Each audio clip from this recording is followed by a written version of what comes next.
Welcome back to Inside Texas with the Girl Herd. Today we're going to dig into Kevin Durant's return to Texas and LeBron's ring culture comments. What is ring culture anyway? And how are we feeling about our own ring culture at Texas? But first, let's get into this KD trade. It's a little bit funny because he's had a little bit of his own ring chasing implications in his own career. And by the way, this trade has really mixed reviews, so I'm dying to hear y'all's takes on it. I'm really interested. I don't know if you guys also saw his reaction. He was like on stage. I don't remember at what event when the news kind of came out and somebody asked him, about it. And just his reaction is so interesting to me because he also being who he is, he's not going to completely put his cards on the table and let people know. But I'm excited for KD to come. I'm really interested to see how they're going to build a team around him. Is this to have his name like and who he is in the NBA on the Rockets? Is it because of this ring culture trying to build a championship team around him? Like what is going to go into it? And that's really what I'm interested to see of like what the Rockets do. Like what's going to be the next move? Yeah, I mean, the Rockets need a shift, obviously. Like, we have a very young team. I think this is exciting. I remember when, he went to Oklahoma. It was like, how could you go to Oklahoma after being in Texas? I mean, obviously not from either. He's not from either. But, I'm excited to have him back in Texas. He picked Houston as one of the teams he wanted to go to. The Rockets are due. So I have good feelings about it. I mean, we talked a little bit about what we gave up, but there's, a lot of hype around this and people are pretty excited. So, hey, look, I'm always happy to have Longhorns back on our teams and root for them again. So. Yeah, I agree with that. I think it's going to bring a lot of energy to the city. I think we're going to welcome him with open arms. The ESPN commentary was really around like, what will this do to his legacy? I think he's already built that legacy. It kind of doesn't matter, but it is interesting as we sort of build to this like ring culture discussion. He did go to these teams with Golden State and sort of just like popped onto a championship team. This won't be that. So hopefully he does get that opportunity to build one. But with that being said, I don't know if y'all saw it over the weekend or last week, rather. LeBron was really discussing ring culture in the NBA. And what is that anyways? It really just means like if you don't have a ring, you kind of just aren't in the discussion with the greats really. And they really disrespect you if you like don't have that championship. The discussion made me think of Texas though. So stick with me, guys. This is what made me think of Texas. I really sat and I thought, and I was like, you know what? What about our own ring culture at the University of Texas at Austin? And it made me feel better about our 4 natties at Texas, because to be honest with you, I think our program means a lot more than just 4 national championships. I think we were deserving than a lot more than 4. And it had me thinking about this discussion that we've talked about with like the sport of football, with just how hard it is to win. Like everything has to go right. Like you cannot have the injuries. It's this larger team. It's a little bit different than basketball. And really all levers have to be going at once. So I don't know. It made me feel a little bit better about Texas. We're such loyalists as a school. And so wanted to know what y'all thought about that as it just relates to football at our school or any other sport. And yeah. I also it made me think of like you were talking about key players and you kind of just get lost if you aren't in the mention of having championships. And it made me think of Ricky Williams. This man won a whole Heisman. Did he win a natty for Texas? No, but that to me, he is still a top tier Longhorn. Like you cannot say to me or convince me any otherwise that winning a national championship would have elevated who he was and who he stood for this program. So it made me think of that, one. And two, like you said, everything has to be so right. Like one team out of how many gets to win. So then everybody else is just down here in the pitfalls of like agony because they don't win. Like, what is it that makes the season successful? Ricky Williams was also the very first person that came to mind for me as I started mentally going through this process.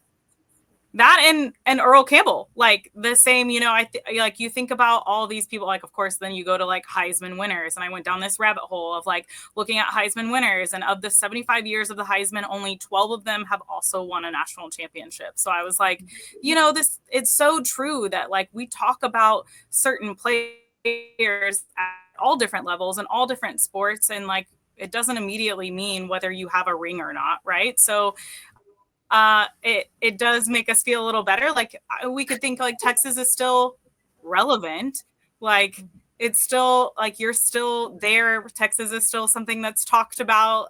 People still talk about them and like don't really realize that we haven't won a natty since 2005. So I think, I mean, it's interesting, this culture talk, and it like made me definitely go down a rabbit hole. But I think it like pans into our season, and this season really interesting, and the past couple, of course. So yeah. I mean, at the same time, though, the other side of that coin, again, I am a Texas loyalist. We all are. This is the Inside Texas channel. That's why we're here. And for national championships, like I'm trying to be beating Bama so that I have something to hang over Frank's head. I don't have that right now. And so, of course, as soon as he got home, I was like, I'm bringing up this ring culture topic to him. And LeBron's his favorite. So he was like mentally trying to make it work out and was like, oh, no. Like there's some way this won't work for you in this argument. But the reality is the last 2 seasons, we went to a top 4 finish at Texas and we went home disappointed, and we have a taste in our mouth for more. And so it really started making me think, okay, well, what is our appetite to have that type of finish the next 3-4 seasons? And like, when will it not be okay anymore? Because we're so close. Personally, I just think we will knock on that door this coming season. And if I can't think about if we don't. Like, I wanted to ask y'all about that just because we feel like we have the guy in Sark. We feel like we have the players, and we've had, very successful recruiting years. So what if it still doesn't happen? Then what will we do?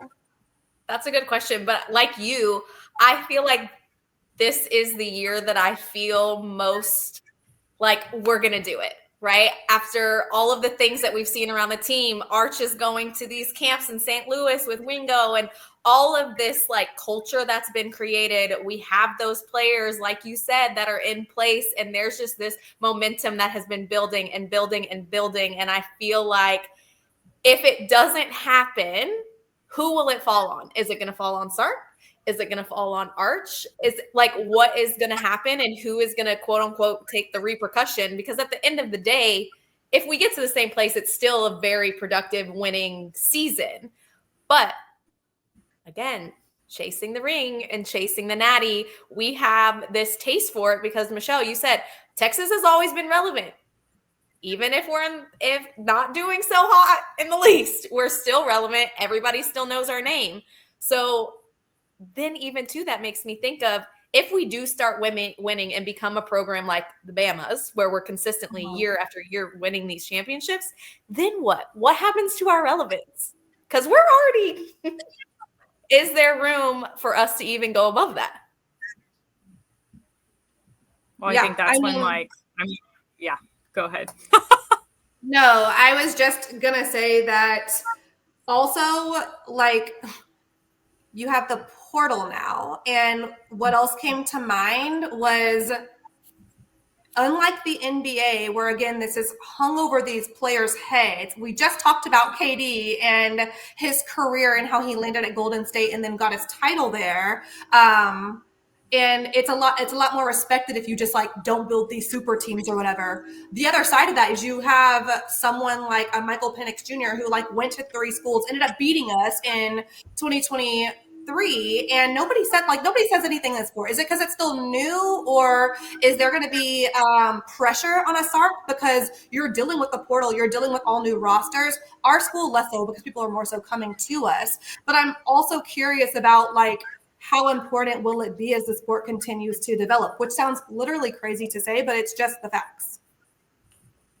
I also think, like, for me, this whole conversation then made me think, like, this speaks to what you have as a team, like, not just like one player, or, like, okay, you can have a player that does really great, does all these things, but like, where does it lead you? Right. So back to like the culture conversation that we always have, to me, it speaks so much to all of this of like, is this the team that gets there?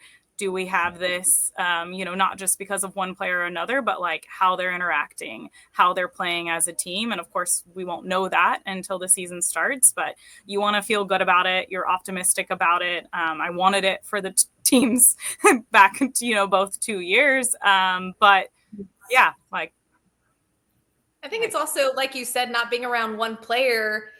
We now at this point, they've done such a good job at building the team and building the roster that we have amazing players on our bench and the 2 and the 3 slots. And that is only going to benefit us. We've talked about how long the season is now and that you need those fresh bodies to be coming in and out.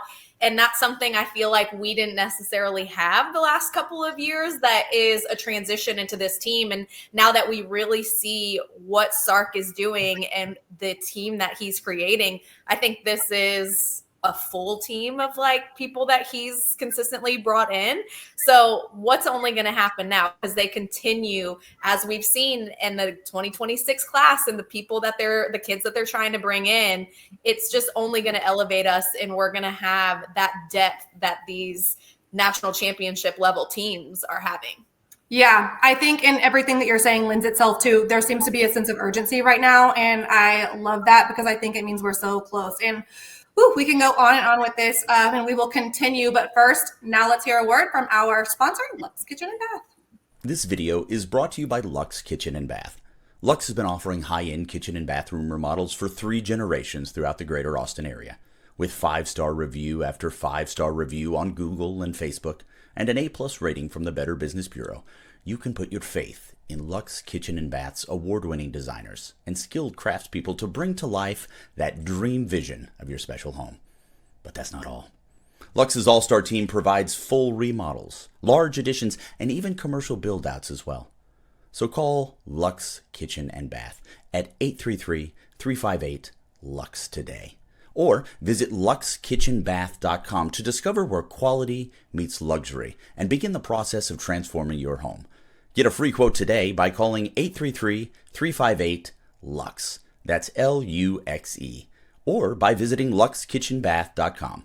Link in the description. So we were talking about the portal changing things. And I think in addition to that, another major key when it comes to retaining coaches and the expectations, the playoff, right? We have a changed playoff format. And I bring that up because it reminds me of basketball, college basketball, that is, where, you know, these banners go up in your gym and it's not just for titles. Like, it's for Final Four, it's for Elite Eight. And so that conversation came up with the playoff last year for football and how blue blood programs or whoever they are, it's like they wouldn't put a banner up or, you know, the emblem inside of their stadium for an appearance or even a win. But what are y'all's thoughts there? Because like that also has to do with ring culture. And now there's all of these playoff games. You're not just doing a bowl game or a natty. You're doing multiple games in a playoff.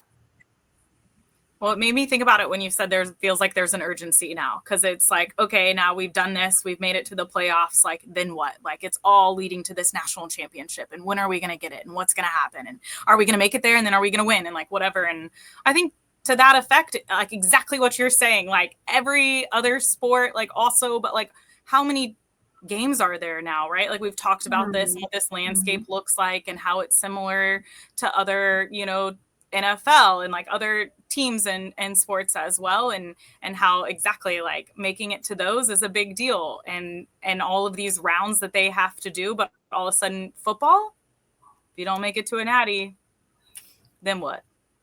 I think for me too, for us, our first year in the SEC and where we made it, that's a huge accomplishment. So why are we not celebrating it, right? Like, yes, the end goal is to get a national championship, but still, like, these kids worked their butts off, and they should be able to see that when they walk in that facility, and that it is, you know, acknowledged, and the school does, and the team appreciates it, right? Like, we're going to put it up because of the accomplishments that you guys have made and the steps that you've taken to get here.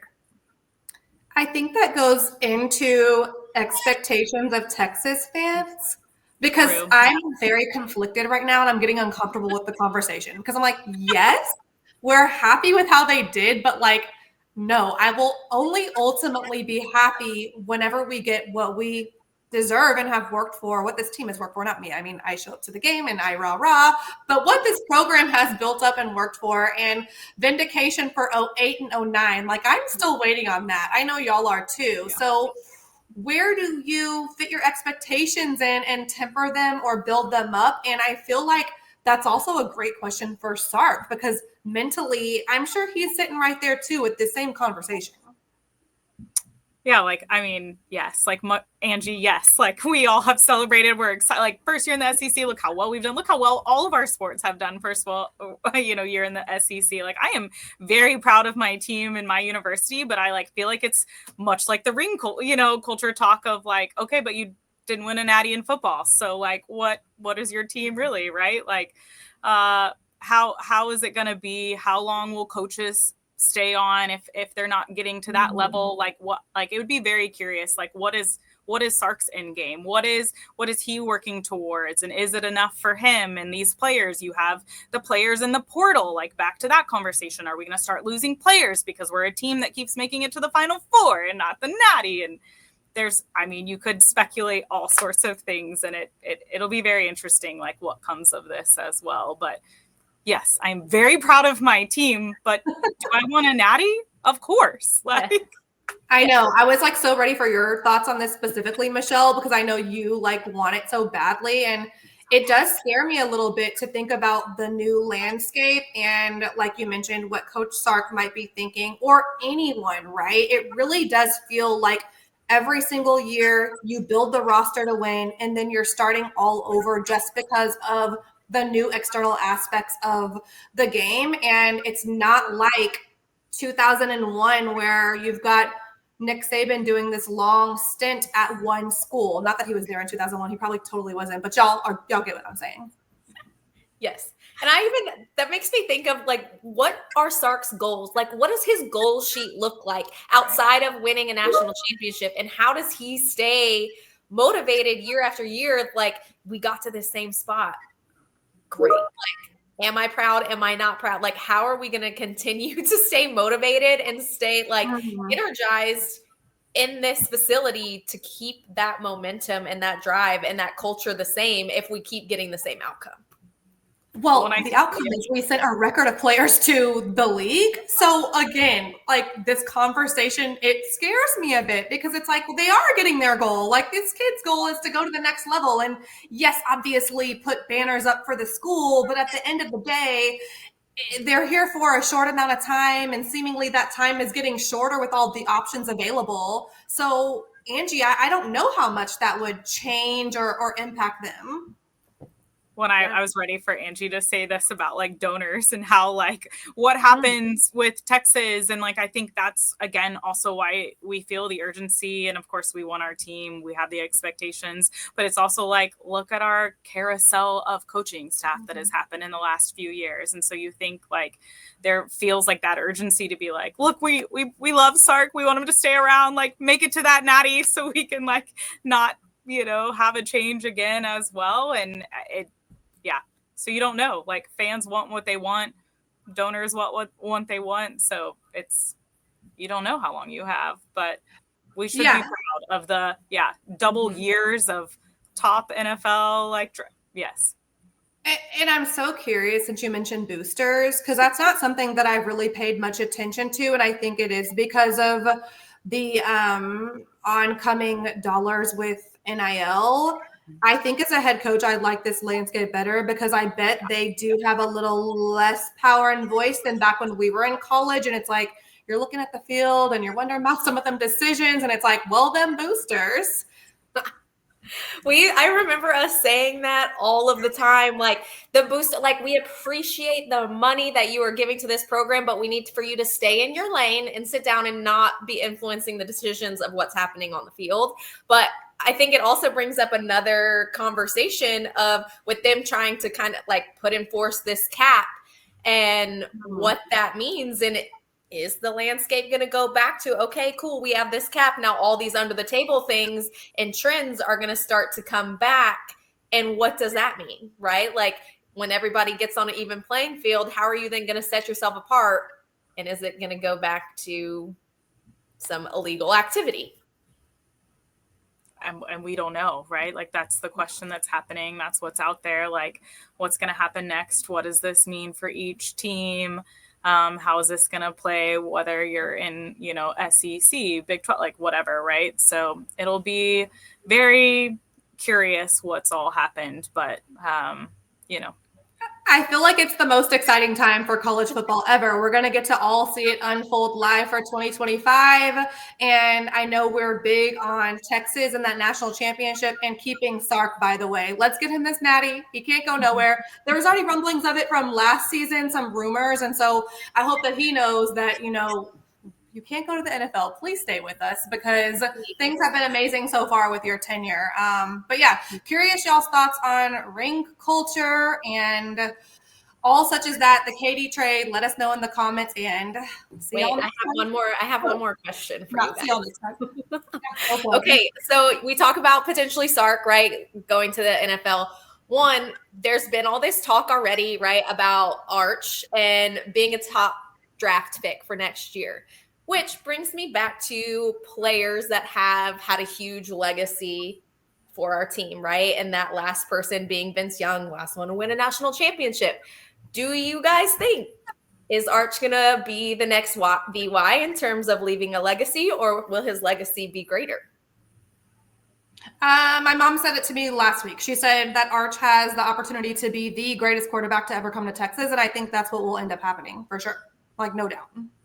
Yeah, I mean, I think about Arch and his, what we see of his persona and what he's building in his leadership. And I also think there's great things ahead of him. I hope he doesn't leave us in 1 year, but I mean, you never know. But I do think, we're all optimistic. Everyone's very excited to see what he does. And I think he's fitting in very nicely. And I think he's taking that leadership role to heart and isn't playing around with it. And yeah, I think he for sure will leave a great legacy at the University of Texas.